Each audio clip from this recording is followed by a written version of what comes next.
બિહારમાં કોંગ્રેસ અને આરજેડીના વોટર અધિકાર રેલીના મંચ ઉપરથી વડાપ્રધાન મોદી અને તેમની માતા વિશે અભદ્ર ભાષાનો ઉપયોગ કરાતા તેનો વિડીયો સોશિયલ મીડિયા ઉપર વાયરલ થયો હતો।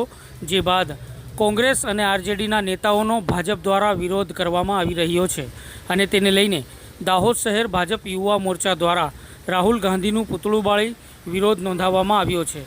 બિહાર રાજ્યમાં જેમ જેમ વિધાનસભાની ચૂંટણી નજીક આવી રહી છે તેમ તેમ રાજકારણ પણ પોતાની મર્યાદાઓ તોડી તમામ હદો પાર કરી રહ્યું છે। બિહાર રાજ્યના દરભંગામાં બુધવારે રાહુલ ગાંધી અને તેજસ્વી યાદવની વોટર અધિકાર રેલી દરમિયાન અમુક લોકોએ મંચ પરથી વડાપ્રધાન મોદી અને તેમની માતા વિશે અભદ્ર ટિપ્પણી કરી હતી। જો કે આ ઘટના સમયે રાહુલ ગાંધી કે તેજસ્વી યાદવ મંચ ઉપર ઉપસ્થિત ન હતા। આ ઘટનાનો વિડીયો સોશિયલ મીડિયા ઉપર વાયરલ થયો હતો।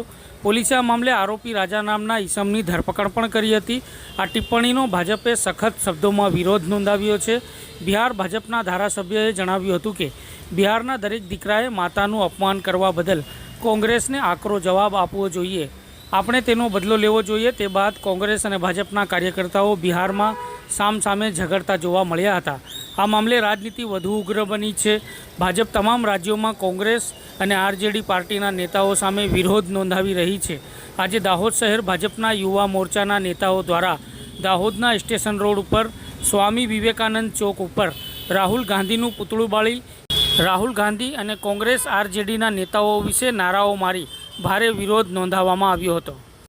બિહાર વિધાનસભા ચૂંટણીના દિવસો નજીક આવી રહ્યા છે ત્યારે બિહારની અંદર જોશોથી ચૂંટણી પ્રચાર દરમિયાન આરજેડી તથા કોંગ્રેસના કાર્યકર્તાઓ દ્વારા વડાપ્રધાન શ્રી નરેન્દ્રભાઈ મોદી સાહેબની માતા વિશે અભદ્ર શબ્દો અભદ્ર ટિપ્પણી કરવામાં આવી છે।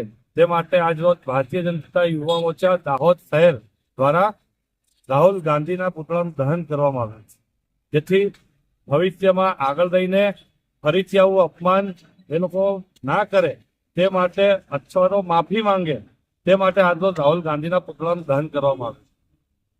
રાહુલ ગાંધી બિહાર વિધાનસભાની ચૂંટણી પ્રચાર ચાલી પડઘમ વાગી ગયા છે ત્યારે અનેક રાજકીય પાર્ટીઓ પ્રચાર પ્રસારમાં લાગી છે, પણ આ દેશની જે પતલી ગયેલી પાર્ટી કોંગ્રેસ અને આરજેડી વિધાનસભાની અંદર જે રીતે એમને હાર દેખાઈ ગઈ છે, કારણ કે આ દેશના વડાપ્રધાન નરેન્દ્રભાઈ મોદી વિકસિત ભારત 2047માં બનાવવા જઈ રહ્યા સંકલ્પ સાથે બિહાર જીતવા નીકળ્યા છે ત્યારે આ હાર જોઈ ગયેલી કોંગ્રેસ અને એના નેતાઓ એમના મંચ પરથી બિહારની અંદર આ સપોર્ટ દેશના વડાપ્રધાન નરેન્દ્રભાઈ મોદીની માં હીરાબા વિશે જે રીતે અભદ્ર ભાષામાં બોલી રહ્યા છે એ જ બતાવે છે કે ચૂંટણી પહેલા જે હારી ગયા છે અને એ જ રાહુલ ગાંધીના આરજેડી તેજસ્વી યાદવના મંચ પરથી જે બોલવામાં આવ્યું છે એના વિરોધમાં દાહોદ જિલ્લા યુવા મોરચા દ્વારા રાહુલ ગાંધીના પુતળાનું દહન કરવામાં આવ્યું છે અને